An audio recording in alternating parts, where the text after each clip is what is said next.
Boa noite, estamos começando o primeiro Contraponto de 2014 e hoje nós temos um convidado especial que já está aqui conosco, que é o jornalista Franklin Martins.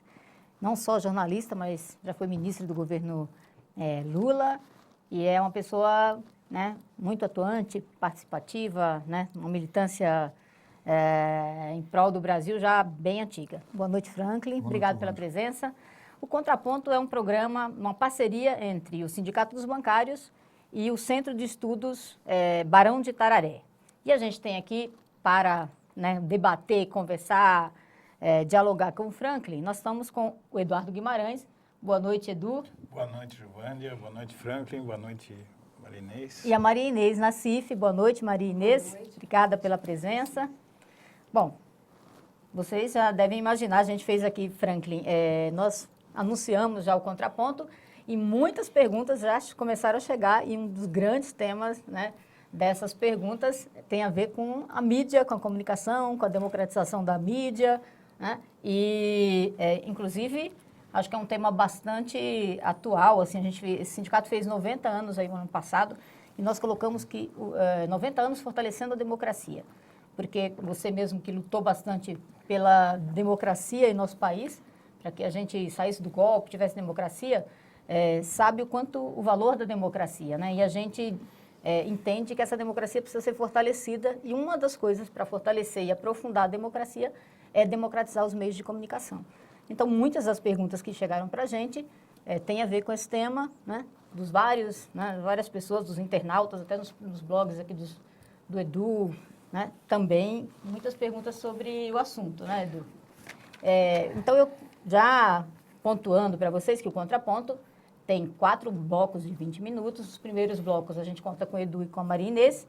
E nos últimos blocos a gente tem o Rodrigo Viana e o Paulo Donizete da Rede Brasil Atual. Então, assim, a gente começando, eu já queria colocar para você essa questão do tema geral, que é a comunicação. E as pessoas perguntam, o Franklin fez um projeto, por que ele não foi enviado para o Congresso? Né? Por que não votou esse projeto? E elas perguntam também, mas é possível fazer uma mudança nos meios, né, na lei e regrar e democratizar? Você acha que é viável? Né? E elas perguntam o seguinte também, olha, será que nós poderíamos aplicar aqui no Brasil a lei de meios da Argentina? Cabe aqui ou nós não temos que ter um modelo diferente? Bom, então começo pontuando para você algumas das questões, né, dos internautas e nossas também. E o Edu e a Maria Inês vão fazendo pergunta durante o nosso bate-papo. Bom, primeiro eu queria agradecer o convite, estar aqui podendo conversar com vocês e conversar com o pessoal que está em casa. Eu queria começar pontuando que eu não defendo uma regulação dos meios, eu defendo uma regulação dos meios eletrônicos, ou seja, da radiodifusão e da telecomunicações, que são concessões do Estado. Eu acho que jornal, revista, o que é impresso, eu pessoalmente acho que não cabe nenhum tipo de regulação, cada um escreve o que quiser e é responsável pelos que escreve. Nós precisamos de ter aprovada no Congresso uma lei de direito de resposta, que dê um direito de resposta ágil e proporcional aos eventuais agravos que tenham sofrido as pessoas, e é necessário que a Justiça punha os casos de calúnia, difamação e injúria.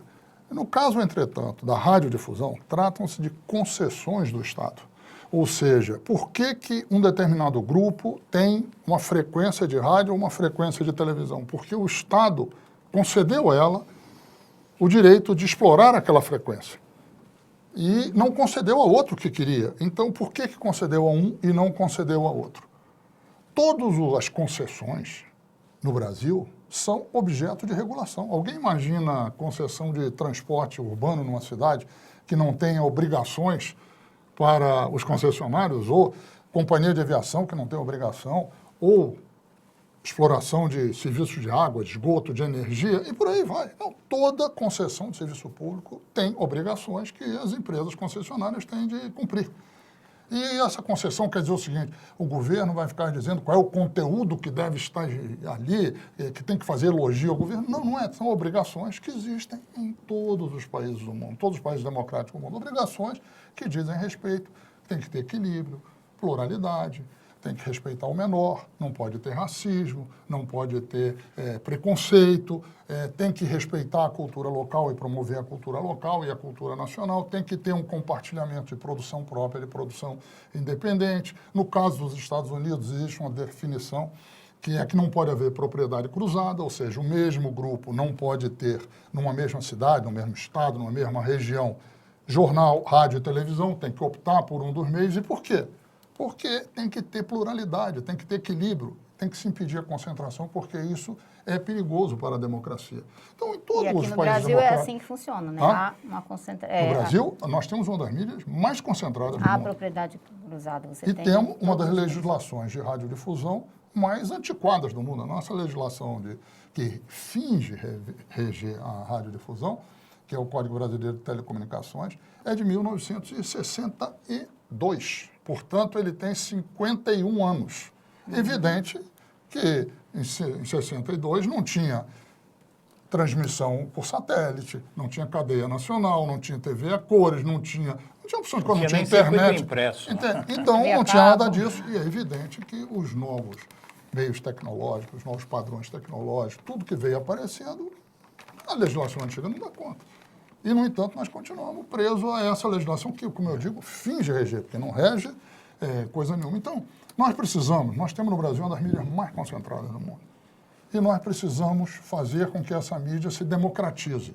Não é para calar ninguém, não é para impedir ninguém de falar, não é para obrigar ninguém a falar X ou Y. É para permitir que mais grupos, mais pessoas, mais entidades, mais associações, mais correntes da sociedade possam se expressar. Como é no mundo todo. Em todos os países democráticos do mundo, Estados Unidos, Inglaterra, França, Alemanha, Itália, Portugal, Espanha, Argentina, Bélgica, Equador, Uruguai, todos têm algum tipo de regulação que faça com que, nas áreas de radiodifusão, tenha que se cumprir determinadas obrigações, que são obrigações como essa. Do outro exemplo, a nossa Constituição diz que aqueles que gozam de foro especial e imunidade parlamentar não podem ser concessionários. Ou seja, em tese, deputados e senadores não podem ter concessão de rádio e televisão. E nós assistimos dezenas, talvez centenas, de parlamentares controlam rádios, controlam televisões nos seus estados, que é, evidentemente, entende, uma agressão à Constituição. E nada se faz. Por quê? Porque não existe um ambiente onde o Estado, de posse de um diploma legal, que diz que os concessionários têm que cumprir determinadas obrigações, ele faça com que eles cumpram, crie um ambiente regulatório, tenha lei regulatória, tenha agência regulatória e façam as coisas funcionarem. E tudo isso com absoluta transparência diante da sociedade. Então, eu acho que o Brasil necessita há muito tempo de um marco regulatório novo, e esse marco regulatório se faz ainda mais necessário hoje em dia, porque nós estamos assistindo a um processo de convergências de mídia, das mídias eletrônicas. Cada vez há menos diferença entre um aparelho celular, uma TV portátil, ou um monitor de computador, um aparelho de televisão, entende? Quer dizer, o sinal aberto e o sinal fechado já vão entrando no mesmo aparelho hoje em dia. Isso significa o seguinte, que as telecomunicações de um lado e a radiodifusão do outro estão se confundindo. Se não tiver uma regulação, a radiodifusão será severamente penalizada. Por quê? Se não tem uma pactuação, quem se deixar para o mercado resolver, vence a lei do mais forte. E o mercado diz o seguinte, as telecomunicações faturam anualmente 13 vezes mais do que a radiodifusão. Então não é preciso ser nenhum gênio para saber que se não tiver uma regulação, a radiodifusão, que pula tanto contra a regulação, ela será uma das principais prejudicadas. Hoje mesmo eu estava ouvindo uma entrevista do ministro Paulo Bernardo e ele dizia um fato preocupante, ele alertava para um fato preocupante, que é o fato de que o Google faturou em 2013, no Brasil, 3 bilhões e meio. Havia faturado 2 bilhões e meio em 2012. Significa que o Google já é o segundo maior recebedor de publicidade do Brasil, no Brasil. Só está atrás da TV Globo, mas já está na frente do Grupo Abril, já está na frente da Record e crescendo de uma forma avassaladora. Só que ele não paga imposto no Brasil, não emprega no Brasil, ele está lá fora. Quer dizer, será que não precisa de uma regulação para isso? É evidente que precisa. Se perguntar ao pessoal da radiodifusão, eles vão dizer, claro que precisa. Desculpa, mas eles Franklin. acham que regulação é só para os outros. Desculpa, Franklin, mas você, inclusive, agora tocou numa questão que o Google é o segundo maior anunciante, atrás apenas da Globo. E eu vou lhe passar depois, que eu anunciei esta entrevista no blog, eu vou lhe passar cerca de 200 perguntas de leitores do Blog da Cidadania, e muitas vão nesse sentido, que é o seguinte: a Globo é o maior anunciante, recebedor de verbas públicas como anunciante, só que recebe muito mais do que prega o conceito que tem vigido de mídia técnica, que foi o conceito que tem norteado o governo Dilma Rousseff, que seria a proporcionalidade da audiência do veículo de acordo às verbas de publicidade oficial que seriam entregues a cada veículo, seriam proporcionais à sua audiência. Nesse contexto, a Globo recebe mais do que tem de audiência, isso é comprovadíssimo. Onde é que fica a mídia técnica nessa história? E, independentemente do Google estar se aproximando da Globo, tal, evidentemente, se ele chegar onde está a Globo, ele não vai ter a mesma publicidade que a Globo, porque a Globo tem um recebimento desproporcional. Você tem algum conhecimento disso que eu estou dizendo, ou para vocês... Não, eu tenho conhecimento, no período que eu fui ministro, eu posso falar. De que a Globo recebia mais do que... Não. Eu tenho uma visão diferente, eu vou lhe dar os dados.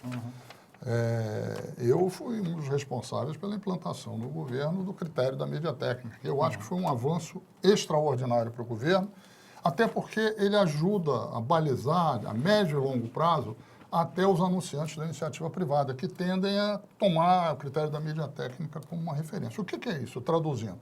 Se uma emissora tem 20% do que se chama o share de audiência, ou seja, da percentagem dos aparelhos que estão ligados naquele momento, se ela tem isso em média, ela deve ter 20% da publicidade, porque não era assim. Quando eu cheguei na SECOM, a Globo, por exemplo, ela tinha mais ou menos em torno de 52% do share e tinha em torno de 70% da audiência. Não é que não havia mídia técnica. A mídia técnica fez com que passasse a haver isso ainda uma na correspondência. sua gestão. Na minha gestão, passou a haver uma correspondência. Então, a mídia técnica passou a ser, cada emissora tem o share de publicidade, ou seja, a fatia da publicidade que corresponde à fatia da audiência que eles têm. E isso ajudou o quê? A você criar um equilíbrio não, mas a criar, vamos dizer, uma equidade dentro da coisa da televisão. Então, na sua gestão, houve mídia técnica? Houve mídia técnica e eu defendo a mídia técnica. E digo mais, quando eu cheguei, para dar um exemplo para vocês, quando cheguei na SECOM, a área de publicidade do governo vivia uma situação de muita intranquilidade, porque após a questão do mensalão, o Tribunal de Contas da União havia feito uma grande ofensiva em cima da publicidade no governo e havia proclamado um acórdão, havia votado um acórdão com 27 pontos, que eram para ser, em tese, seguidos pela administração pública. Esses 27 pontos, 20 deles eram positivos, ajudavam a organizar, melhoravam o trabalho, eram positivos. Muita coisa ali já era feita, eles apenas normatizavam e tal, mas tinha alguns pontos absolutamente sem pé nem cabeça. Um deles, por exemplo, dizia que cada campanha publicitária tem que fazer uma licitação. Quem já foi administrador público sabe que uma licitação leva 6, 7, 8 meses. Para cada campanha publicitária, se você for gastar 6, 7, 8 meses, já perdeu o momento da campanha publicitária. Mas, através da negociação com o TCU, etc., nós chegamos a um bom entendimento e eles retiraram alguns pontos. E um deles, eles queriam o seguinte, queriam que o governo não pagasse BV, que é a bonificação, ou bônus de volume, que é mais ou menos o seguinte, o meio de comunicação, um grande grupo de comunicação, paga um BV, algo a mais, uma comissão à agência de publicidade, se ela der a ele mais contratos de publicidade do que ele deveria receber. Que, evidentemente, é algo incorreto, porque é algo que favorece a concentração. Pois bem, eu dizia, olha, só tem um problema, o governo não paga BV, não paga. Porque o BV é uma negociação particular entre uma agência de publicidade e um grupo de comunicação. Então, o governo não tem o que fazer. Ah, mas o governo tem que atuar. Eu digo, então eu tenho a proposta, é a mídia técnica. Porque se tem a mídia técnica, ninguém vai poder ter mais do que aquilo que já tinha direito. Então, isso resolve. O TCU virou e disse, não, isso para nós resolve. Eu digo, tá bom. E para mim foi ótimo, porque a partir daí... O TCU, perdão, Franklin, o TCU comprova isso que você está dizendo sobre a mídia técnica, não é isso? Claro. Então, porque você, neste momento, você está desmentindo um editorial do jornal Estado de São Paulo que afirma que a mídia técnica é uma invenção do governo Dilma Rousseff, por obra da ex-ministra Helena Chagas, que não havia, porque no seu tempo você, não usando a mídia técnica, no tempo da sua gestão, você financiava, você montou uma rede de blogs pagos com dinheiro público para defender o governo, que para mim foi com surpresa que eu li esse editorial do Estadão, porque eu nunca recebi um centavo, a gente conversava lá fora, eu criei esse blog em fevereiro de 2005 e nunca vi um centavo de dinheiro público. Entre os meus amigos blogueiros também não conheço, desconheço quem é que recebe dinheiro público. Eu nunca recebi. Você já me viu na Secom, Frank? Não, né? E o Estadão... Já te vi, já vejo quase todo dia, porque eu entro no seu blog. No meu blog e tal. Uma vez você até o seu assessor me ligou para falar que tinha um surdinho lá que não conseguia ver a entrevista. Ele falou, o Franklin mandou dizer para entrar no site da Secom. Então, o Franklin, isso que eu queria entender, porque o jornal Estado de São Paulo está dizendo que a mídia técnica só começou a existir no governo Dilma por obra da Helena Chagas. Você está dizendo outra coisa. Ele está mal informado, Está mal informado. Está mal informado. E eu só não levava tão a sério os editoriais do Estadão. Só passar para a Maria Inês, para ela fazer uma pergunta. Então, aí tem algumas questões assim que não querem calar nessa discussão. Eu acho primeiro eu vou colocar uma que é politicamente correta. E, como segunda, eu quero colocar uma que eu acho que se evita debater entre as esquerdas, entre as forças progressistas, e eu acho muito importante. Eu vou começar pela segunda, não pela primeira. Que é o seguinte, eu estava vendo, assim, por exemplo, na administração Haddad, que é o mesmo problema que enfrentou a Marta Suplicy e, no passado, também a Luísa Erundina, né? Existe uma concentração terrível de mídia, né? A grande mídia paulista, ela atua fortemente na oposição a qualquer governo petista, e o Haddad já está sofrendo isso. A gente foi fazer uma entrevista com o Haddad no final do ano, e o Haddad falava em várias coisas que acho que foram surpresa para todos nós, nenhum de nós sabia. As nossas fontes de informação, por mais que existam blogueiros, a atuação na ponta da informação acaba sendo os grandes jornais. Os grandes jornais acabam indo a fatos que interessam ou possam denegrir a administração, né? A fatos que possam dar massa crítica para eles fazerem oposição. E os blogs, eles atuam na defesa, mas assim, a informação mesmo do que está acontecendo no governo, ela fica muito comprometida. O que eu me pergunto desde então é como você fazer para furar o bloqueio da formação de opinião que esses jornais, essa mídia acaba permitindo, né? Tanto os jornais como rádios e TVs, sem abrindo mão da quantidade de leitores que se informa por essa mídia, né? Como você fazer para informar o leitor sem ser com essa mídia concentrada? Quando existe concentração, como é que você faz para prescindir desses órgãos de imprensa? Você já trabalhou no governo, você enfrentou os mesmos problemas, e eu queria uma opinião sua. É possível, sem um órgão forte, é possível com muitos blogs, com a internet possibilita furar o bloqueio da informação que esses jornais fazem. Mas a resposta do Franklin vai vir depois do intervalo. Já já a gente volta. Toda primeira segunda-feira do mês, vai ao ar, no site do Sindicato dos Bancários e Rede Brasil Atual, o programa Contraponto. Sempre uma entrevista ao vivo com blogueiros e bancários, a partir das 7 horas da noite, retransmitido em diversos sites do país. A iniciativa é uma parceria do sindicato com o Centro de Estudos de Mídia Alternativa Barão de Itararé, um espaço livre e democrático para questionamentos com assuntos relevantes, onde a população pode participar pelo Twitter e Facebook.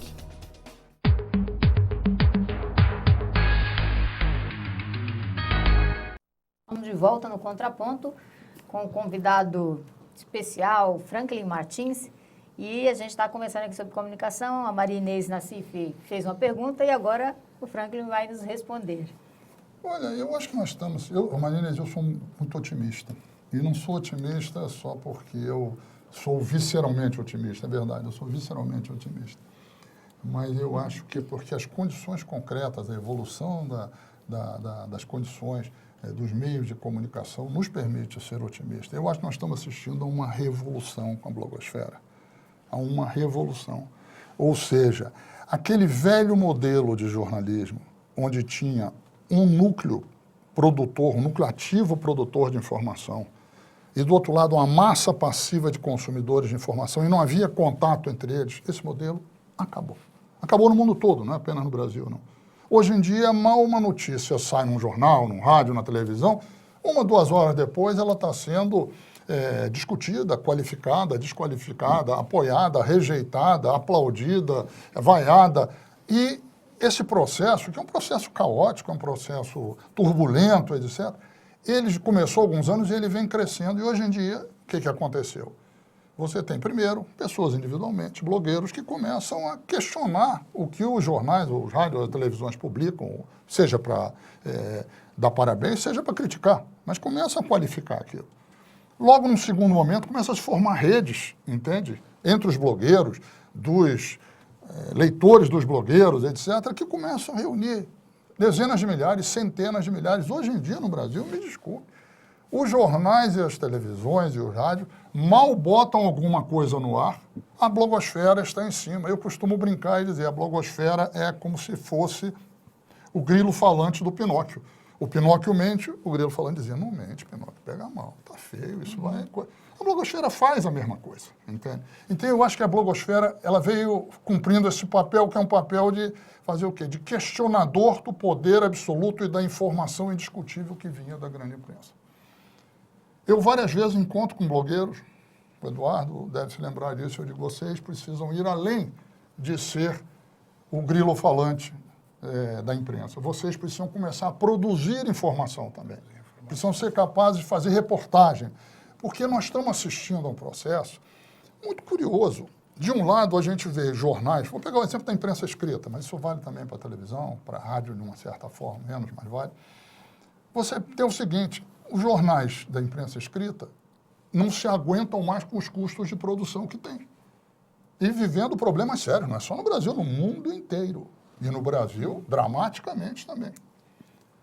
O que acontece? 2/3 dos custos de produção de um jornal são papel, impressão e distribuição. Ou seja, você pode fazer um jornal digital com a mesma qualidade, ou falta de qualidade, de um jornal impresso por 1/3 do custo. Isso significa o quê? Que a concentração que a imprensa viveu no mundo inteiro e que no Brasil viveu de forma avassaladora nos anos 70, entende? Ela começa a se inverter. Nós, de certa forma, começamos a viver um pouco aquele jornalismo heróico da primeira metade do século XX no Brasil, onde pessoas começavam a criar seus não chamava de blogs, seus jornais, que eram coisas mambembes, entende? Iam criando, daqui a pouco melhorava, tinha um jornal, aumentava a tiragem, aumentava a circulação, a frequência, etc. Nós estamos vivendo um processo desse tipo. Nós começamos a ver blogs hoje em dia no Brasil, produzindo informação, às vezes, com mais agilidade do que a própria imprensa escrita. Não é para você estar aqui não, Eduardo, eu vou citar uma coisa que você fez a semana passada, eu acho. que foi a manifestação que teve no dia 25, acho que foi 25 de janeiro, no vão do MASP. Você fez uma coisa que eu achei fantástica. Você pegou o seu celular, foi lá para o meio da multidão e começou a mostrar pelo celular. Com o celular você via que não tinham ali 5 mil pessoas, 4 mil pessoas, 3 mil pessoas. Era a hora de saída da manifestação. Ali tinha 1.200, eu não sei quanto, mas era um públicozinho meio ralo. E do lado um pessoal ali num pagode, se divertindo, comendo a sua carninha, tomando a sua cervejinha, e pouco se lixando para aquilo que estava ali. Exatamente. Você fez o quê? Você fez reportagem. Por que os jornais, as televisões não fazem isso? Porque eles precisam passar a mensagem que o seu chefe supremo quer, o patrão. Mas, Franklin, para a gente aproveitar bem, estou vendo que você está ligado lá no blog, para a gente aproveitar bem a questão, você fala da gente produzir conteúdo. O problema é que isso custa dinheiro. Eu, por acaso, eu moro do lado da Avenida Paulista. Então, eu fui caminhando, peguei o celularzinho aqui, meia boca, filmei, editei e botei no blog. Mas se você tem que deslocar um repórter para algum lugar, com a questão da mídia técnica, que eu acho válida, eu acho que existe muita fantasia de que a Helena, o Franklin, não sei o que, eu acho que vocês fazem parte do mesmo projeto, né? Que foi uma coisa que está tendo continuidade, e vocês procuram fazer a coisa da forma mais transparente possível, tal. Mas a verdade é que há uma dificuldade. Na Argentina, você me falava aqui que quando se fala em marco regulatório da mídia, fala-se em mídia eletrônica, não mídia impressa. Paralelamente, você tem acontecendo na Inglaterra um processo como o do relatório Levinson, do juiz, acho que é Brian Levinson, se não me engano, né? Não sei se é Brian o primeiro nome dele, que regula, inclusive, a mídia impressa. E, na outra ponta, você tem, aqui na Argentina, um sistema de financiamento à mídia alternativa, que a mídia técnica, eu concordo com o Estadão, tem mais audiência, o objetivo do Estado, investir dinheiro público, é aplicar da melhor forma, onde tem a maior repercussão. Eu concordo com a mídia técnica. Porém, você precisa de uma fórmula para que haja pluralidade, porque aqui a comunicação neste país está na mão de meia dúzia de jornais, meia dúzia de famílias que concentram tudo isso e a gente não tem como apoiar. Eu, particularmente, eu acho que dinheiro público... Eu nunca gostei de me aproximar de dinheiro público, porque eu gosto de independência total, e aí eu posso ficar pensando, sabe, o que é que eu vou fazer, o que é que eu vou falar, e eu não quero, eu gosto de ser livre. Mas tem gente que precisa para produzir conteúdo, e é legítimo.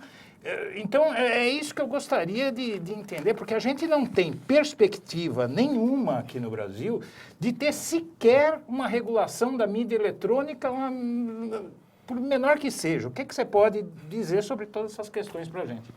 São várias questões ao mesmo tempo. Eu vou dizer, eu talvez seja visceralmente otimista, mas eu vejo perspectivas de que no Brasil nós estamos caminhando para uma regulação dos meios eletrônicos. E vejo por quê. Porque isso é inevitável. É inevitável do ponto de vista da economia, é inevitável do ponto de vista da tecnologia e é inevitável do ponto de vista político. O Brasil se democratizou nos últimos anos, o Brasil cresceu nos últimos anos, o Brasil alargou o mercado interno nos últimos anos. O Brasil se tornou muito grande para caber no cercadinho do oligopólio da comunicação.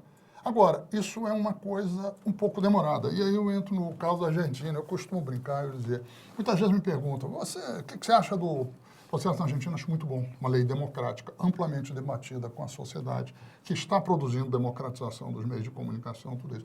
Mas, então você acha que nós devemos adotar o mesmo modelo? Não. Porque é o seguinte, eu costumo brincar e dizer, a Argentina é um potro fogoso. Ela tem uma energia, então o potro galopa, tira as 4 patas do chão, relincha, escoiceia. Você olha, você fica maravilhado, como é bonito aquilo. Mas o que acontece? A Argentina forma maiorias políticas com muita rapidez e perde maiorias políticas com muita rapidez. Essa é a história da Argentina. Nós não somos um potro fogoso, nós somos um elefante. Pelo nosso tamanho, pela nossa diversidade, o elefante nunca tira mais do que uma pata do chão ao mesmo tempo. Não é que ele não ande, não é que ele não corra, não é que ele não avance. mas ele faz do jeito dele. Ou seja, nós, infelizmente ou felizmente, demoramos muito a formar uma maioria política no país, com uma vantagem. Demora muito para formar, demora muito para perder. Aliás, eu acho que é o grande drama que vive a oposição hoje em dia no Brasil. Ou seja, se formou uma nova maioria política, nitidamente a favor da inclusão social, da redução das desigualdades sociais, das desigualdades regionais, do progresso, da inclusão, de tudo isso, e essa nova maioria não vai voltar atrás, porque o elefante não faz meia volta, vou ver, e dá uma pirueta e volta.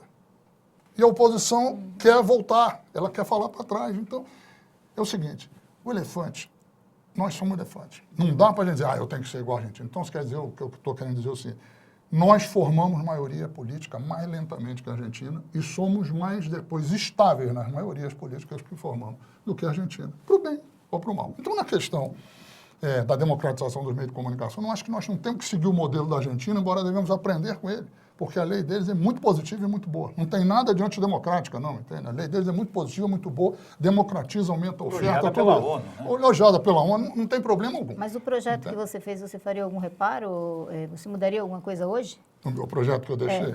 Primeiro é o seguinte, o projeto que... Não foi um projeto que eu deixei, foi um projeto que o governo Lula deixou para o governo Dilma. E que me coube a incumbência, a honra e talvez o inferno de ter sido a pessoa que organizou e liderou o processo de consolidação daquilo. Isso foi entregue à presidente Dilma, isso foi entregue ao ministro Paulo Bernardo, que já estava definido, ele não havia tomado posse ainda, mas que seria o ministro das Comunicações, como uma contribuição. Aquilo não foi um prato feito, uma coisa que vocês têm que fazer, não, uma contribuição. Evidentemente, partindo do pressuposto de que o novo governo teria de examinar, olhar, ver se concordava, se não concordava, discutir com a sociedade, etc. Mas aquilo ajudava ele não partir do zero, porque aquilo consolidava um trabalho feito a partir das contribuições da primeira Conferência Nacional de Comunicação. Essa é uma pergunta que não cabe a mim responder. Cabe ao ministro Paulo Bernardo, a quem foi entregue essa tarefa, e ele deve ter tido as razões dele. E, olha, eu não ficarei criticando o ministro Paulo Bernardo, não ficarei criticando o ministro. Eu acho que, eu entendo as dificuldades, eu só acho o seguinte, mais importante que as dificuldades são as necessidades do Brasil. E isso é necessário para o Brasil. A democratização da mídia é necessária para o Brasil. Franklin, tem alguma democracia plenamente desenvolvida que permite a propriedade cruzada do nível que ela existe no Brasil e que não regula de maneira alguma as comunicações como acontece no Brasil? Existe alguma? Porque eu não conheço, talvez você conheça. Eu não conheço, mas pode ser que existe, às vezes pode ter. Agora, eu lhe digo o seguinte, na Europa isso não existe. Nos Estados Unidos isso não existe. Não existe na Argentina, vai parar de existir no Uruguai.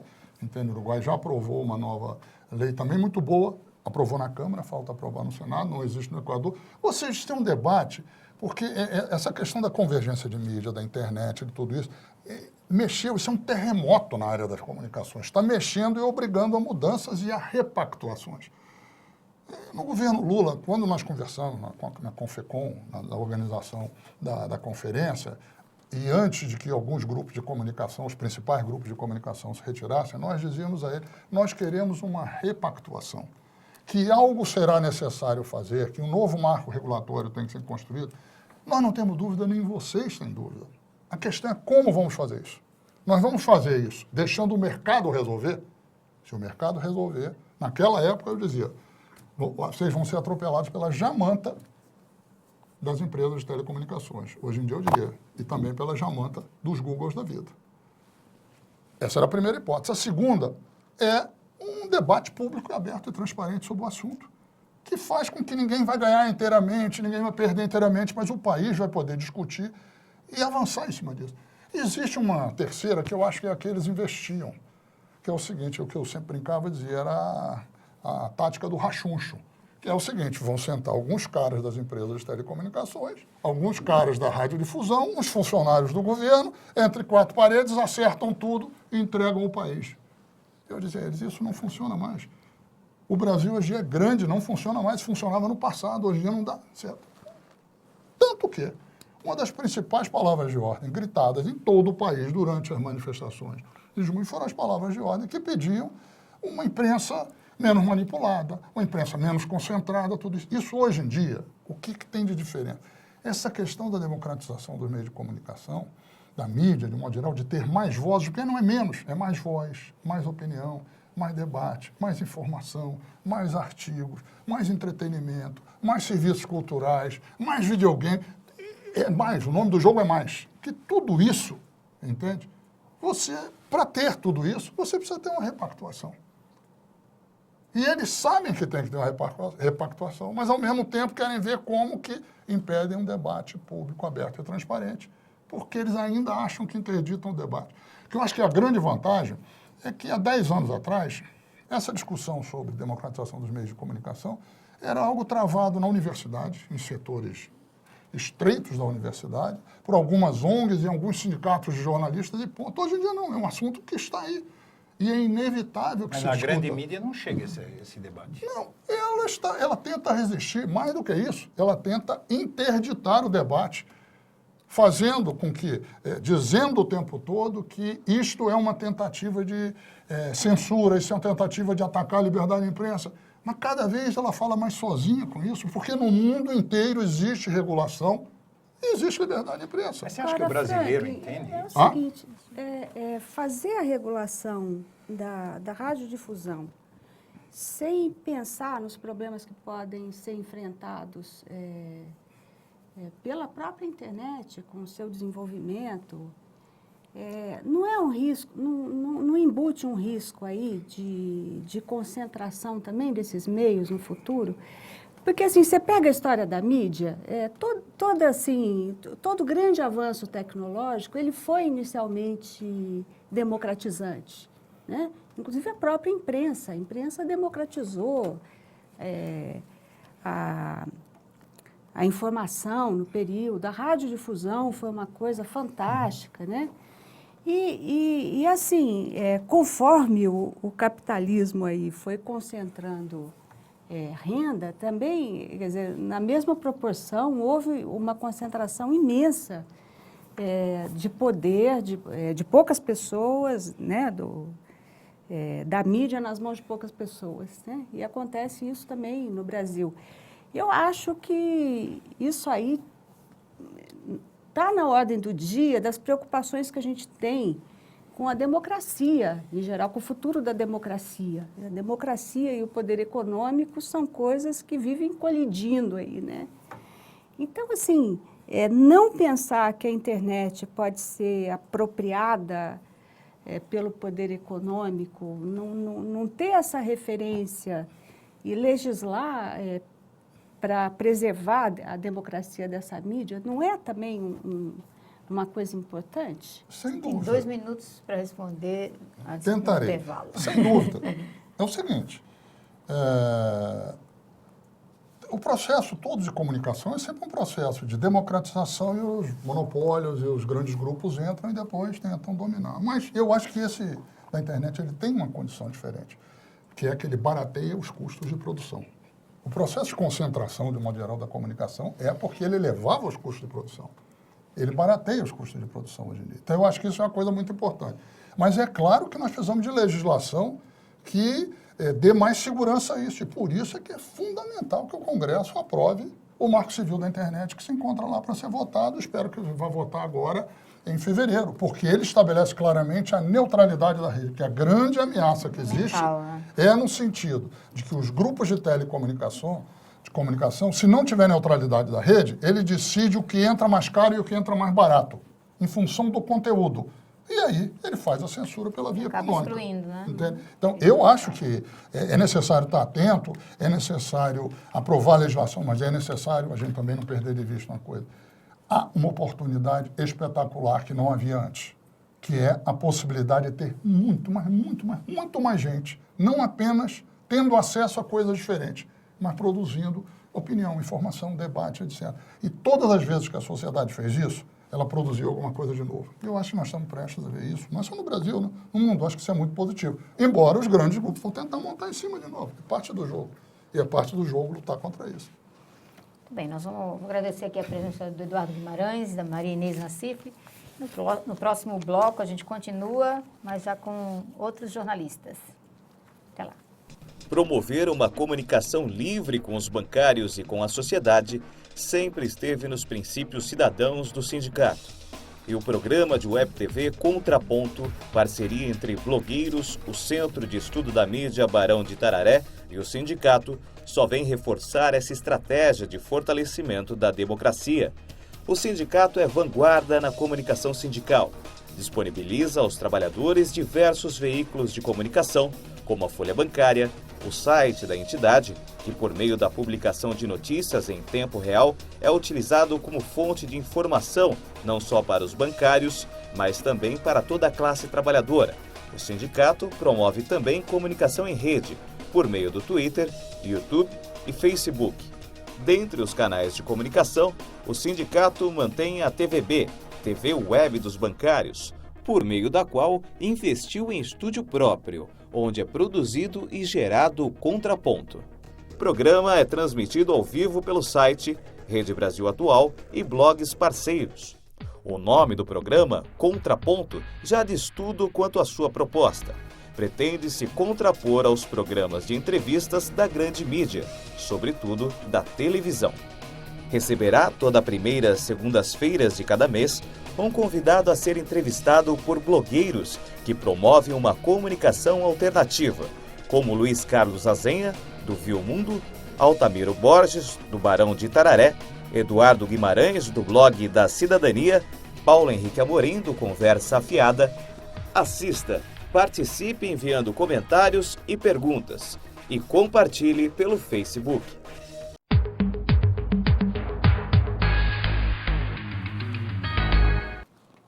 Estamos de volta no Contraponto com o Franklin Martins e agora com o Paulo Donizete, da Rede Brasil Atual, e o Rodrigo Viana, rodrigoviana.com.br. Escreviador. Escreviador, o pessoal colocou o Rodrigo Viana, você até que você tinha mudado.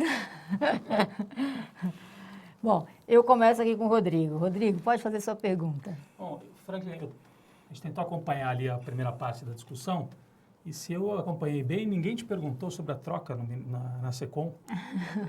É verdade. E eu queria saber, porque eu acho que é um assunto central no Brasil, até porque o primeiro bloco foi muito interessante a discussão sobre comunicação, mas porque aí é uma discussão política também, me parece, né? A troca do ministério e um ano eleitoral. E a troca, especificamente no caso da SECOM, gerou uma série de especulações. A oposição deu palpite, Aécio Neves criticou, defendeu a ministra Helena Chagas, alguns blogueiros da Veja criticaram também. Então, eu queria saber a leitura que você faz dessa troca na SECOM e depois conversar um pouquinho mais sobre política também, sobre o ano eleitoral, que eu acho que é um assunto importante para a gente tratar aqui. Rodrigo, eu vou te frustrar, mas eu não vou responder a sua pergunta, no sentido que talvez seja o que você queira. É o seguinte, eu saí do Ministério da SECOM há 3 anos e um quebradinho. E eu adotei uma linha o tempo todo de não ficar me pronunciando sobre o que a SECOM fazia ou deixava de fazer. Porque eu acho que quem está no Ministério e sai não deve ficar dando palpite sobre a pasta que uma outra pessoa veio e assumiu. Eu acho deselegante.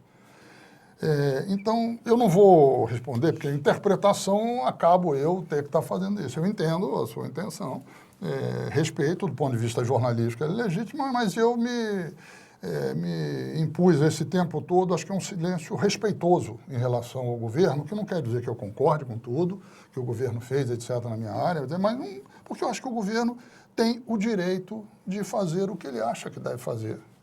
E se cometer erros, aprender com os erros, e se acertar, aprender também com os seus acertos. Mas acho que eu, como ex-ministro, que ocupei o cargo, etc., eu acho que seria deselegante se eu ficasse dando opiniõezinhas, etc. e tal. No caso, só um instantinho, no caso, eu considero a ministra Helena Chagas, eu trabalhei em diversos órgãos de comunicação, uma excelente profissional, respeito, uma pessoa séria, entende? Acho que certamente ela fez o que achava que deveria fazer, entende? Mas eu não quero criticar. Como acho que o Thomas Trauma, que foi indicado pela Dilma, é um excelente profissional também, eu nunca tive o prazer de trabalhar com ele num órgão de comunicação, mas é um excelente profissional, todas as referências, e torço por ele, para que ele dê certo.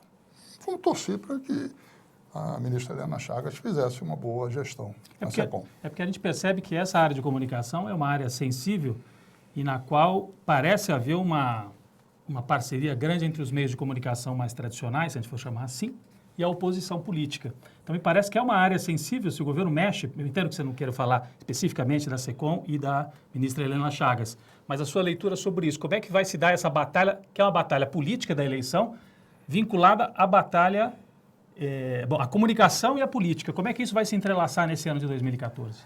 Eu vou começar falando do que eu, quando fui ministro, procurei fazer à frente da SECOM. Eu sou da opinião que o governo tem uma necessidade, coisa fundamental para ele se comunicar com a população.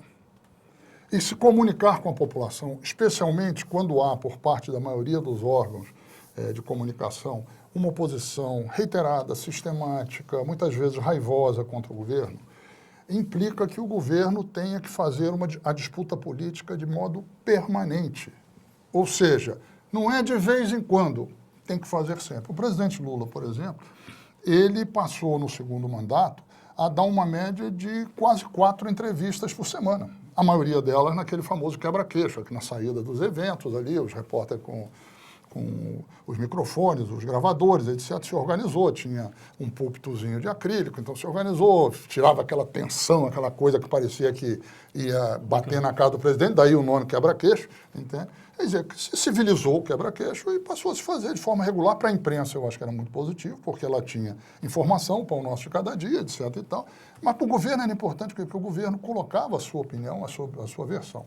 Eu sempre tive a avaliação de que o governo Lula, no caso, era um governo que estava fazendo muito pelo país, grandes transformações, criando um mercado interno de massa, democratizando o acesso a serviços públicos, a educação, quer dizer, aumentando a participação das pessoas.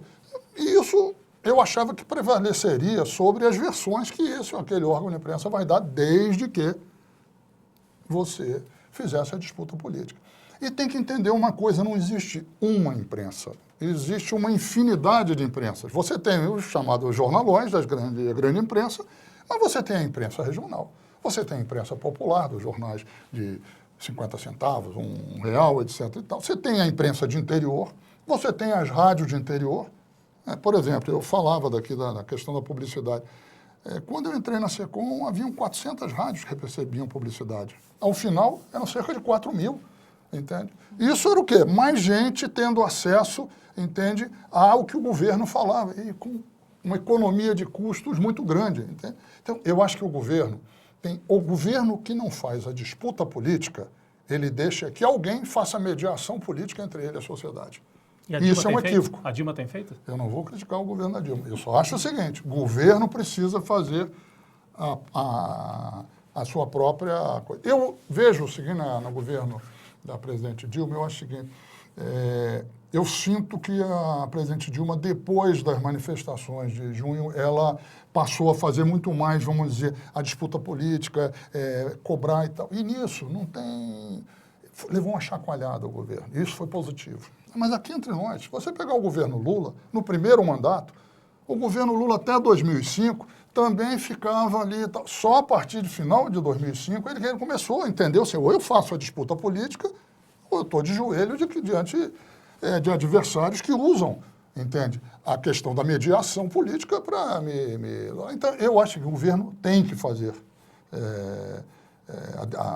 a disputa política, e isso é algo positivo para o país, porque isso aumenta o nível político das pessoas. Porque o governo fala uma coisa, a oposição fala outra. A imprensa, se for o caso, fala outra. Mas, Alfredo, deixa eu só, antes da gente evoluir muito nesse assunto, eu queria voltar um pouco aqui hoje. Nossa repórter da Rede Brasil Atual lá em Brasília comentava que os coleguinhas estavam muito furiosos com a saída da ministra Helena Chagas, exatamente porque havia um clima de que agora vai haver confronto, vai haver modificação na política de publicidade, enfim, todas essas suposições terroristas em relação ao que o governo pretenda fazer esse ano. Mas havia também uma versão de que o que teria causado a insatisfação do governo com a ministra seria a falta de informação a respeito do ambiente ruim em torno da Copa do Mundo. E eu pergunto a você, como cidadão, como especialista em comunicação, se você está satisfeito com as respostas do governo em relação a esse ambiente de Copa do Mundo em que as emissoras, as grandes emissoras, elas conseguem ficar com um pé em cada canoa. Elas conseguem ganhar muito dinheiro com o evento, com audiência, com publicidade, e conseguem, ao mesmo tempo, criar um clima negativo, criar um clima de que a Copa é uma coisa ruim para o Brasil e que, enfim, faz parte do noticiário negativo e faz parte do saldo positivo na conta bancária das empresas de comunicação. Como enfrentar esse tipo de ambiente, né? Eu ia falar isso, essa questão da Copa, porque a gente, né, tem buscado muita informação de quantos empregos são gerados, dos investimentos, para onde estão indo esses investimentos. E eu sinto que é muita dificuldade de encontrar no governo essa informação que é importante para a sociedade saber, né, para os bancários saberem. A gente quer dar informação, a gente quer, porque a gente sabe que tem um movimento aí contra a Copa, mas por que tanto país do mundo quer a Copa lá? Se não fosse interessante, por que os Estados Unidos iam querer a Copa? Por que Londres falou, vocês não querem, manda para cá? Né? Enfim, mas eu sinto a falta dessas informações no governo para divulgar, porque a gente vê, eu tive informação recentemente da quantidade de fibra ótica que foi colocada nas cidades sedes. Então, o quanto isso vai ser bom para os moradores, para a cidade, para né? economia. Para a economia, né? Quanto dinheiro está sendo investido em mobilidade, mas eu sinto falta disso, que o governo fale mais sobre isso, porque as pessoas vai se cristalizar uma opinião de que a Copa é tirar dinheiro só para estádio, e dinheiro público que vai para estádio. Bom, eu acho o seguinte, minha modesta experiência de vida é o seguinte, quem apostar contra a Copa vai se dar mal. Se a oposição apostar contra a Copa, em cima da Copa vai estar andando sobre seus próprios passos para trás para tentar encontrar uma saída. A mídia, todo momento que ela fizer isso, ela também terá problema. Eu não tenho nenhuma dúvida de que a esmagadora maioria do povo brasileiro deseja a Copa, deseja fazer uma grande Copa, receberá os times, seleções estrangeiras e os turistas que virão, e virão dezenas de centenas de milhares de turistas, receberão muito bem. Eu acho que nós faremos uma tremenda Copa no Brasil. E aos poucos vai ficar claro que os estádios vão ficar prontos, que os aeroportos vão ficar prontos, que as coisas de mobilidade estão ficando prontas. Isso vai ficar pronto e eu acho que o governo, em algum momento, terá de fazer algo que vá deixando isso claro. Volto ao que eu dizia. O governo tem que fazer esse tipo de disputa política entregando as informações à sociedade. E acho que fará, e seria um absurdo que não fizer, mas acho que fará. Agora, eu não daria muita importância a essas fofocas de rádio corredor, entende? Que fulano diz isso, que fulano diz aquilo.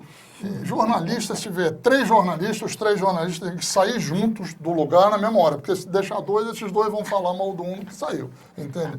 Então, eu acho que não dê muita importância, eu não acho que não há nenhum clima da parte dos profissionais. Entende? Não acredito que... Aliás, dizem que eles não saem enquanto eles não combinarem a manchete. Tem gente que acha isso também, mas eu não vejo nenhum clima de que o novo ministro terá problemas e de que a antiga ministra... Eu não vejo. Eu acho o seguinte, a vida que segue é normal, as coisas acontecem, e acho que a gente, da mesma forma que torceu pela ministra Helena Chagas, deve torcer. Eu, pelo menos, devo torcer. Mas falando em torcer, você como ativista de organizações que combateram a ditadura, né, eu queria saber em que posição você estava diante da Copa de 70 e da Copa de 74. Você torcia a favor ou torcia contra? Eu torci para o Brasil nas 2 Copas. O Brasil do Pelé e o Brasil do Zagallo? Olha, agora tem que ver quem é. Eu torci de 74, torci de 78. Olha, eu torci para o Brasil todas as vezes. Devo ter sido politicamente incorreto, mas torci para o Brasil. Você esqueceu de falar de uma torcida do povo brasileiro, é que o Brasil ganha. Claro. Essa é a principal. É porque me cortaram aqui, essa eu ia falar. É o seguinte, eu acho que no final das contas o Cristo Redentor de braços abertos e o Filipão turbinando a seleção vão prevalecer sobre a turma do contra. Agora, essa história do não vai ter Copa, outro dia um blogueiro lá do Sul, Marcos Weisheimer, que escreve na Carta Maior, fez um texto muito interessante que ele falou, estão dizendo não vai ter Copa, mas eu queria lembrar que vai ter eleição. E talvez o não vai ter Copa, talvez não, né? Tem tudo a ver com vai ter eleição, né? Então, eu queria entrar um pouco no assunto da eleição com você, já que a gente sabe que você tem uma interlocução com o ex-presidente Lula, com a presidenta Dilma. Qual é a leitura que você faz do quadro político hoje? E se você acha que ele é definitivo, se são esses os candidatos principais aí mesmo, Dilma, Aécio Neves pelo PSDB, Eduardo Campos com a Marina, provavelmente de vice, ou se pode surgir um quarto nome, como muita gente cogita, talvez Joaquim Barbosa, um candidato que fala em nome da ordem, se houver muito distúrbio de rua, alguém que surja e fale em nome da ordem. A gente lembra que no Brasil, em 1960, guardadas as proporções, mas o Jânio veio falando em nome do moralismo, da ordem, foi um candidato inventado pelos conservadores que não conseguiam ganhar a eleição no Brasil, inventaram o Jânio. É possível que surja um novo candidato? É possível, porque a vida é uma caixinha de surpresas, mas eu não acho provável. E esses salvadores da pátria que aparecem em alguns momentos na vida política, geralmente aparecem e conseguem prevalecer em momentos de enorme confusão econômica. Foi o caso do Jânio. O final do governo Juscelino teve uma inflação muito acelerada. Foi o caso do Collor. Entende? Nós tínhamos uma inflação no último mês de 85% ao mês. Foi o caso do cabo Hitler, que chegou a chanceler, porque havia 10.000% de inflação ao mês. Quer dizer, eu, sinceramente, não vejo com inflação sob controle, o mais baixo desemprego da história, crescimento dos salários, o Brasil crescendo, as pessoas comparando a sua vida com o que era 10 anos antes e vendo como melhoraram, etc., que alguém vai apostar em alguma aventura. Acho que o mais provável é que nós tenhamos esses candidatos que estão se perfilando. Aí a Dilma, candidata à reeleição, o Aécio Neves pelo PSDB e não sei mais quem, ele está tendo um pouco de dificuldade para juntar apoios, e provavelmente o Eduardo Campos tentando criar algum espaço para a candidatura dele, que até agora ainda não conseguiu, vamos dizer, deixar muito claro qual é o palanque, entende? É muito, acho que, então, mas o palanque ainda não conseguiu. Mas eu acho que o mais provável é que nós temos essas 3 candidaturas. É claro que haverá outras candidaturas, é provável, mas essas deverão ser as que vão atrair a maior parte do eleitorado. Nós estamos chegando aqui perto de fazer mais um intervalo e eu queria aproveitar e fazer uma pergunta que não tem nada a ver com o que a gente já conversou até agora. Tem a ver com um documentário que você fez que eu achei muito bom, Presidentes Africanos, que fala sobre o continente africano de uma forma como a gente não vê aqui no Brasil, né? De um lado, você tem os militantes do movimento antirracismo que fala da África, mas não da forma como você mostrou a África. Qual foi a inspiração para fazer esse documentário e onde é que as pessoas podem assistir? Olha, a inspiração, eu assisti quando estava no governo ainda, assisti uma série que chamava Presidentes Latino-Americanos, feito pela televisão pública da Argentina. Quando eu saí do governo, eu gosto muito de África, sempre me interessei, sempre estudei. O Lula costumava brincar, dizer que quando tinha viagem para a África no avião, ia apenas ele, eu e o Celso Amorim, quando era para Paris, estava cheio de ministros. Eu gosto de África, eu tenho um fascínio, é uma coisa que mexe comigo. E eu acho que a África está vivendo um momento excepcional de consolidação da democracia, de construção de ambiente de paz, de crescimento econômico, de aumento de oportunidades. Isso em meio a tensões, a dificuldades, tudo isso. Então, essa série para televisão, uma série de 15 programas, eu entrevistei 13 presidentes africanos, fiz as perguntas que achava que devia fazer, entende toda. E é um trabalho de fôlego. Para mim, eu estava saindo do governo, umas peças, num retiro sabático, entende? Eu levei 1 ano e meio fazendo isso. Para mim foi uma experiência extraordinária do ponto de vista pessoal, profissional. E o programa foi exibido, alguns deles na Bandeirantes e no Discovery Civilization, na TV a cabo. E o que me informaram é que a Discovery Civilization vai voltar a passar nas próximas semanas, nos próximos meses. E depois disso ele vai poder chegar à internet, porque existem limitações contratuais durante um tempo, ele ainda tem que fazer isso. Mas, para mim, foi uma experiência extraordinária, fazer coisas novas, coisas interessantes, fazer jornalismo. Eu sou jornalista e gosto de ser jornalista, e essa série na África, para mim, foi uma coisa maravilhosa. Ficou bonito mesmo, parabéns, porque acho que ninguém até então mostrou a África, né, com todos os potenciais, né? Enfim, acho que foi muito bacana o movimento. Pessoal, a gente fez um debate aqui no sindicato, né? Você estava em parceria com o Instituto Lula e as pessoas que assistiram ficaram assim muito encantadas com as informações todas, né, que você traz, inclusive gente da universidade que gostaria muito de ter acesso a todo esse material depois que ele estiver disponível para estudar, entendeu? Para mostrar, para debater, porque acho que a gente sabe muito pouco e estuda muito pouco a África. A gente vai fazer um pequeno intervalo e volta depois para continuar aqui o nosso bate-papo. Toda primeira segunda-feira do mês, vai ao ar, no site do Sindicato dos Bancários e Rede Brasil Atual, o programa Contraponto. Sempre uma entrevista ao vivo com blogueiros e bancários, a partir das 7 horas da noite, retransmitido em diversos sites do país. A iniciativa é uma parceria do sindicato com o Centro de Estudos de Mídia Alternativa Barão de Tararé, um espaço livre e democrático para questionamentos com assuntos relevantes, onde a população pode participar pelo Twitter e Facebook.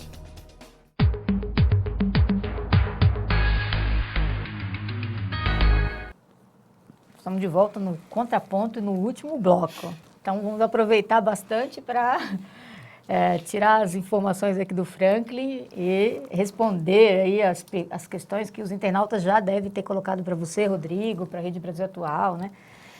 Eu começo aqui com a pergunta do Paulo Donizete. Franklin,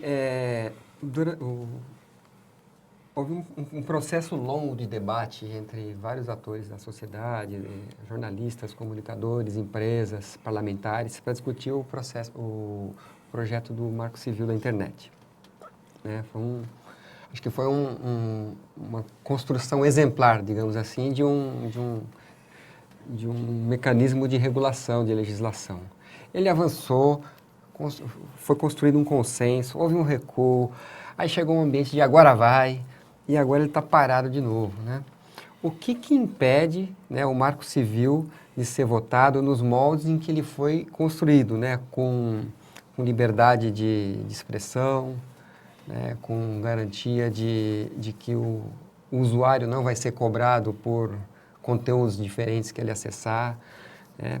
O que está acontecendo? Você tem acompanhado esse debate? Tenho acompanhado e acho que nós estamos próximos de um desfecho, entende? Que eu acho que é positivo, será positivo. É o seguinte, esse projeto está num regime de urgência constitucional, do ponto de vista da técnica legislativa. Isso significa que quando um projeto de urgência constitucional chega a um determinado ponto, que é onde ele chegou, nada pode ser votado na Câmara enquanto ele não for votado, ou seja, ele trava a pauta. Então, ele deve abrir o mês de fevereiro como sendo o primeiro projeto a ser votado. E eu acho que durante esse período, eu concordo com você, eu acho que o projeto de Marco Civil teve uma discussão muito ampla na sociedade, teve muito apoio, foi um projeto muito bem construído. Depois ele foi para a fase do Congresso, porque é evidente que o Congresso vai se debruçar e vai emendar, corrigir, melhorar, aperfeiçoar, piorar, mas ele vai se debruçar sobre o assunto. O Congresso fez isso, eu acho que o relator, o deputado Alessandro Molon, fez um trabalho, a meu ver, excepcional, construiu, a ver, uma maioria política. Existem resistências, mas que já são menores do que havia no começo, entende?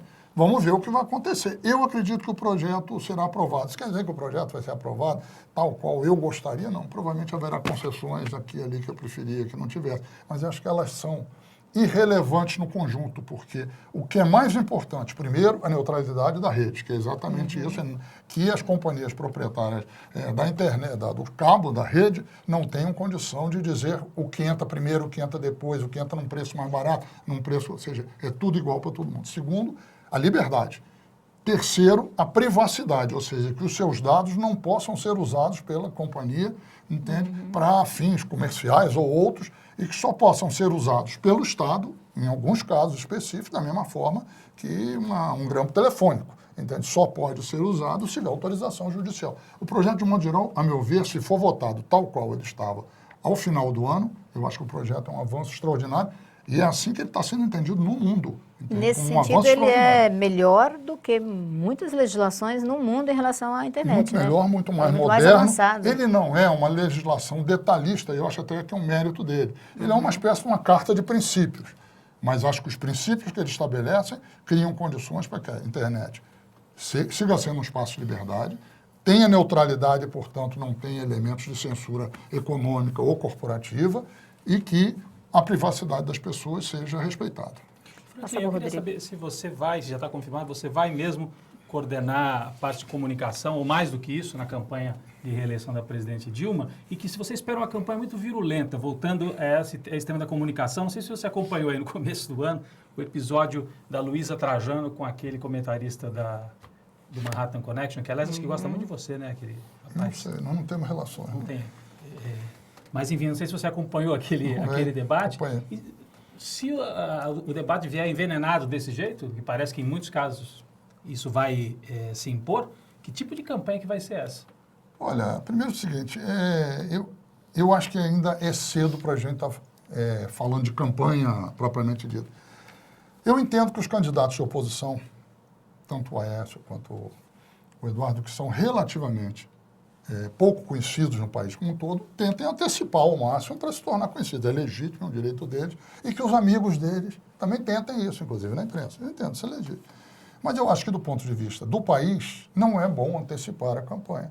Quer dizer, a campanha tem o seu momento adequado, o seu momento certo. Todo mundo deve se preparar para isso, mas não acho que nós estamos em comecinho de fevereiro, as eleições em outubro. Legalmente, você pode começar a campanha apenas em julho, entende? Então, eu acho que não tem motivo para afobação. Mas já começou, né? Não, já começou. Tem gente que quer que a campanha tenha começado. E é normal que queira, eu estou dizendo, mas eu não acho que é o melhor país. Então, vamos com calma. Acho que a presidente Dilma deve continuar a presidir o país, nós devemos ir com calma, vamos vendo. Os candidatos que querem começar a circular mais para poder tornar os seus nomes um pouco mais conhecidos, farão isso de uma forma ou de outra, e acho que você deve ter uma atitude compreensiva, é normal que socorra. E vamos para a campanha. Eu acho o seguinte, eu espero que a gente tenha uma campanha que discuta projetos, programas, propostas de governo. É isso que o país precisa. Eu não sei vocês, mas você sabe, eu votei a primeira vez para presidente da República aos 41 anos. Eu tive mais sorte um pouco. Aos 41 anos. Eleição para presidente, para mim, é uma coisa que é a oportunidade que o país tem de fazer o balanço do que ele fez, do que ele deixou de fazer, dos sonhos que ele tem, ou do pragmatismo que ele quer ter, e definir alguma coisa. Nós temos hoje em dia um sistema eleitoral que, na eleição majoritária, é um sistema muito eficiente, muito transparente, depois que criaram os 2 turnos. Quer dizer, então, o povo tem o que ele escolheu. Eu acho que nós teremos um debate político, queiram ou não. Eu acho o seguinte, talvez a oposição tenha dificuldade de ir para o debate político, porque, no fundo, a oposição tem que dizer de uma vez por todas se ela absorveu as extraordinárias mudanças que o Brasil viveu nos últimos 12 anos. Entende? E se ela concorda com isso ou se ela quer voltar atrás. Claro que ela não vai dizer, eu quero voltar atrás, mas ela vai continuar falando do Bolsa Família com aquele tom de despeito. Ela vai continuar falando de aumento de salário mínimo, entende, como uma coisa porra louca. Ela vai continuar falando, como dizem alguns economistas dela, que para organizar a economia precisa de uma recessão.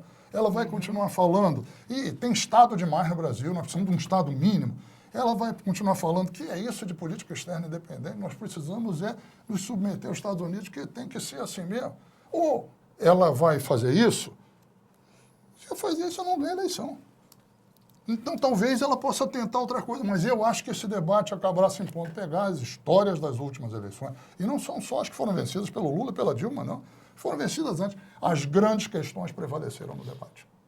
Claro que tem, muitas vezes, sujeira, porcaria, envenenamento, tentativa de manipulação, mas as grandes questões acabam prevalecendo na disputa. E eu acho que, dessa vez, as grandes questões acabarão prevalecendo de novo.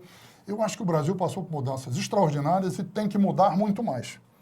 E vai mudar muito mais. Agora, vai mudar com quem quer que o país avance, e não com quem quer que o país volte para trás. Eu acho que isso vai ficar claro no debate político. Agora, pode ter baixaria? Pode ter isso? Pode. Nós tivemos a última campanha presidencial que nós tivemos, foi uma campanha com um nível de baixaria que eu nunca tinha visto igual. Entendeu? O que foi lamentável. Agora, reparem só, os políticos responsáveis por aquela baixaria saíram liquidados daquelas eleições. O Serra seria o candidato natural a uma nova eleição pelo PSDB. Entanto, não é. E por que não é? Porque ele saiu muito desgastado daquela eleição. Por quê? Porque entrou num tipo de campanha que o povo brasileiro não gosta. Não gosta, literalmente não gosta. E sente que aquilo é uma tentativa, no fundo, de desqualificar a opção dele. Ele, eleitor. Ao invés dele discutir programa, debater ideias, para onde quer ir o país, fica aquela coisa miúda de fala mal, de fala isso, torce uma coisa. O povo não é bobo, as pessoas que acham que o povo é bobo se dão mal. Então, eu acho que pode haver até setores que queiram fazer uma campanha suja. Mas eu, sinceramente, acho que o povo brasileiro não é bobo e imporá uma campanha que, no fundamental, vai discutir programas, ideias, propostas. Eu confesso que eu não sou muito otimista em relação à possibilidade do debate, né? Exatamente por essa ausência de projeto que se nota na oposição, né? O que eu percebi quando o Aécio Neves se apresentou como candidato pela primeira vez, acho que já faz quase um ano que ele deu a primeira entrevista para o Kennedy Alencar, se não me engano, eu prestei atenção naquela 1h30 de entrevista que ele focou bastante na questão da gestão, que o Brasil não tem muitos problemas, tem problema de gestão, né? E agora se nota um ambiente muito perigoso para a economia, porque a economia, uma boa parte dela tem a ver com o ânimo das pessoas, né? Expectativas. Então, hoje se procura inflar a inflação, se procura criar um ambiente de que o desemprego pode aumentar. E não é estranho que o desemprego aumente estando tão em baixa, né? Se cria um ambiente de que, não que a recessão seja necessária no ponto de vista de alguns, mas que a recessão vem aí, né? Então, eu tenho a impressão que esse é um discurso de pessoas que não querem governar, de pessoas que querem ver o circo pegar fogo, ou seja, é um sintoma de que já dão como certa a derrota e que preparam um ambiente ruim para um segundo governo? Olha, na minha experiência de jornalista político, analista político, eu aprendi uma coisa. A embocadura das eleições seguintes se preparam nas eleições atuais. Por exemplo, vou dar um exemplo.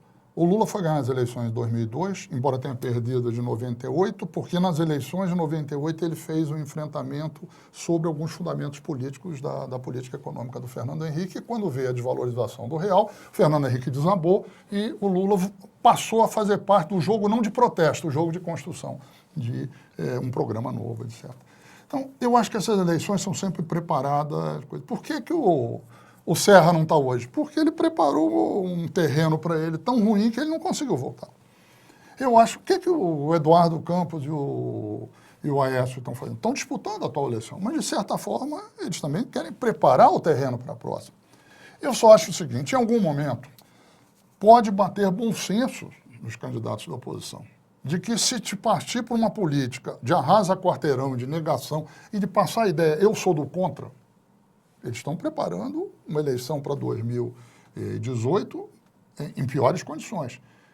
O grande problema que tem, quando é que o PT entrou num jogo para valer? Foi quando ele olhou e disse assim, eu não vou propor uma revolução pelo voto, vou propor transformações democráticas, reformas, etc. Mas é o seguinte, eu vou partir do pressuposto que isso aqui que está dado é da realidade, eu não estou jogando para trás, estou jogando para frente. Plano real, né? Incorporou o plano real, a luta contra a inflação, que tinha sido um equívoco monumental do PT.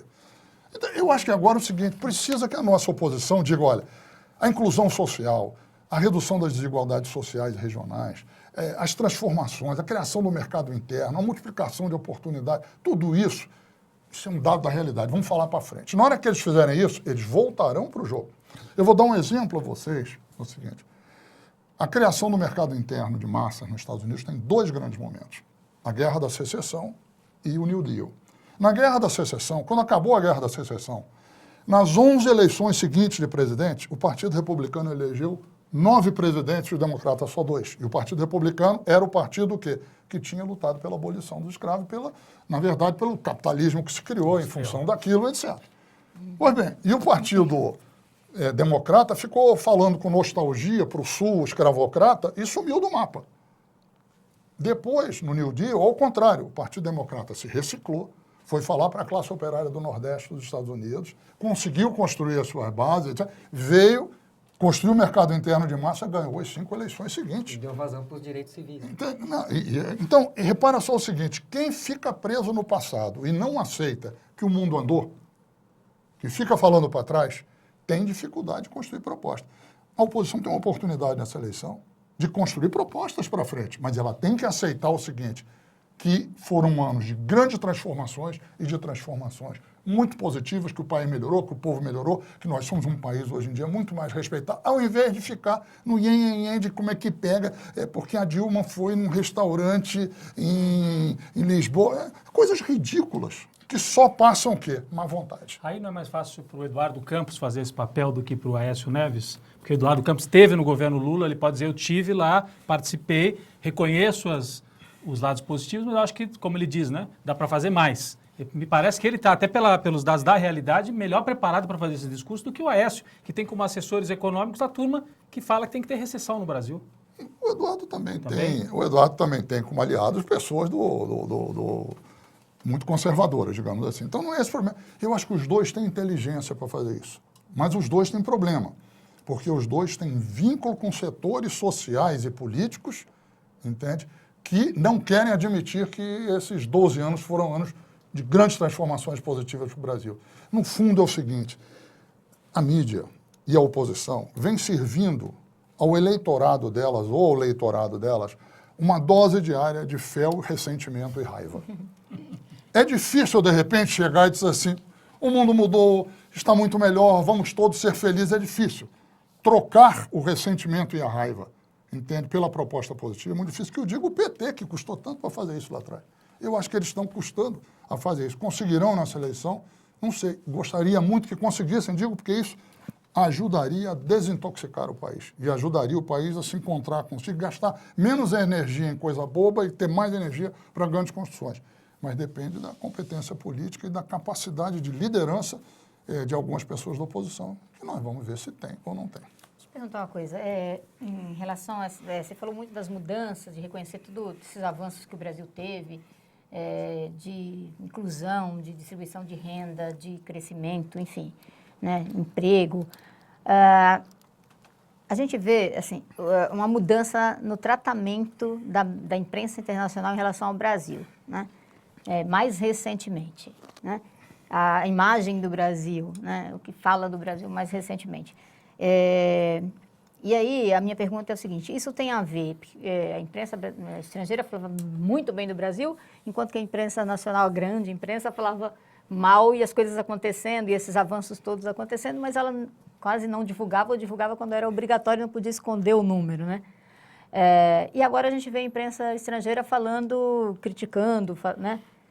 Eu tive, por exemplo, em Nova York, numa reunião da nossa organização internacional, na Grécia, em outros lugares, e as pessoas questionam, né, fazem perguntas meio que corroborando com o que tem saído aí na imprensa.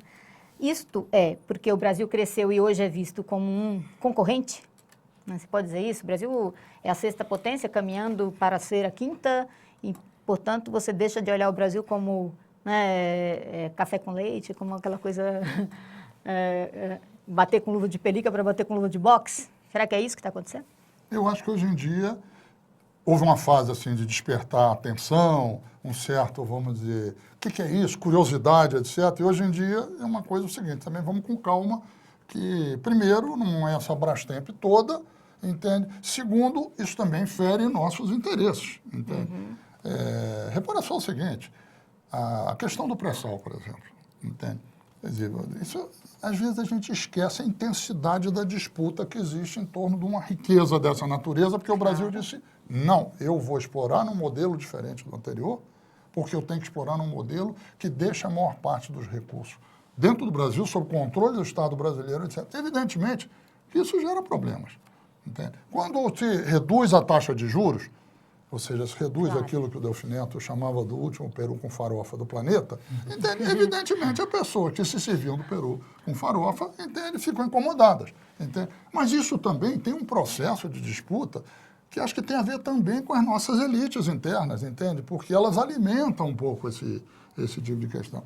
Eu acho o seguinte, vamos ter claro uma coisa, o Brasil está dizendo, o Brasil está crescendo pouco. O Brasil está crescendo 2,5%, nós queríamos que ele estivesse crescendo uns 4,5%.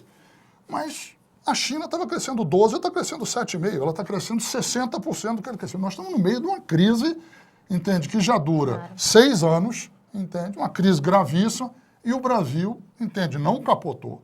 Mais do que isso, tem a menor taxa de desemprego da sua história. Tem crescimento de renda dos trabalhadores. Quer dizer, tem um grau de organização democrática de certa estabilidade. Então, nós temos uma série de coisas, entende? Que, evidentemente, a meu ver, a turma do corredor da imprensa internacional pode falar, mas eu, sinceramente, volto a dizer, não acredito que manchete de jornal tenha mais peso na definição de voto do que a experiência pessoal do cidadão, do eleitor, da eleitora. Sinceramente, não acredito. Se o PIB ganhasse a eleição, Antônio Hermídio de Moraes não tinha chegado em terceiro para governador de São Paulo lá atrás. Entende? Não é uma coisa assim. O povo, no final das contas, vai... Quais são os meus interesses, como que eu preservo eles, como que eu avanço, etc. É claro que para isso precisa ter disputa política. Claro que para isso precisa ter debate de programas. Tem gente que não quer debater programa. Eu acho que o interesse da presidente Dilma deverá ser o quê? Debater programa. Não só mostrar o legado, mas mostrar que há novas transformações a ser feitas. E essas transformações só podem ser feitas ou podem ser feitas de forma muito mais rápida e com muito mais segurança por quem já está transformando o Brasil. Muito bem, nós chegamos ao fim do nosso contraponto. Queria agradecer a presença do Franklin, agradecer o Rodrigo, o Paulo Donizete, o Eduardo Guimarães e a Maria Inês Nassif, que esteve aqui nos primeiros blocos. Obrigada, Franklin. Enfim, espero que você volte outras vezes. Tá bom. Parabéns aí pela qualidade das informações e do debate, né? Não só como jornalista, mas você também fala muito bem como economista. Entende Eu fui bastante expulso da Faculdade de Economia durante a ditadura, estudei 2 anos. Ah, é? Bom, obrigada, gente. Boa Serra noite a também não todos. terminou a faculdade. Não? Por isso que...